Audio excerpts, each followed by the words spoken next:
बहुत समय पहले की बात है। एक बड़ी झील के किनारे हरे भरे जंगल में एक छोटी सी कछुआ बच्ची रहती थी।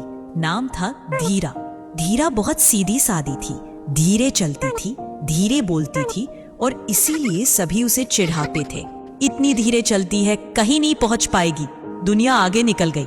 ये अब भी वही है। धीरा चुपचाप सब सुनती थी, पर दिल में एक बात ठान रखी थी, रुकना नहीं है।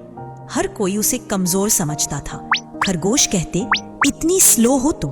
हिरण हंसते, तुमसे तो बारिश भी तेज गिरती है। यहाँ तक कि उसके अपने दोस्त भी कहते, धीरा कुछ चीजें तुम्हारे बस की नहीं है।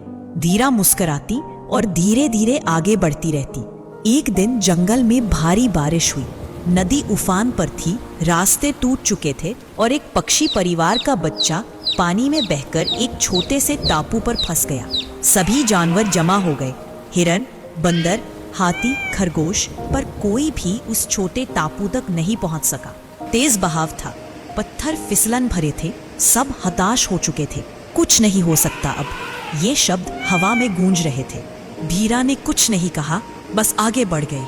उसके छोटे पैर फिसलते, पानी की धार उसे धक्का देती, लेकिन वो रुकी नहीं। धीमी थी पर ठान ली थी, उस बच्चे को बचाना है। उसने एक एक पत्थर पार किया, फिसली, गिरी, फिर उठी। और जब सब उम्मीद छोड़ चुके थे, धीरा उस टापू तक पहुंच चुकी थी और उसने वो कर दिखाया जो कोई नहीं कर पाया। उसने बच्चे को अपनी पीठ पर बिठाया और फिर उसी धारा को चीरते हुए धीरे धीरे वापस लौट आई। जब वो किनारे पहुंची, जंगल के सारे जानवर सन्न थे। कुछ की आंखों में आंसू थे, कुछ को खुद पर शर्म आई। अब सबके सवाल थे, धीरा तुमने कैसे किया ये सब? तुम सबसे धीरे चलती हो, फिर ये कैसे हुआ? धीरा ने सिर्फ इतना कहा, शायद मैं तेज नहीं चल सकती, लेकिन मैं रुकती नहीं। जिंदगी की रेस में जीतना जरूरी नहीं, चलते रहना जरूरी है।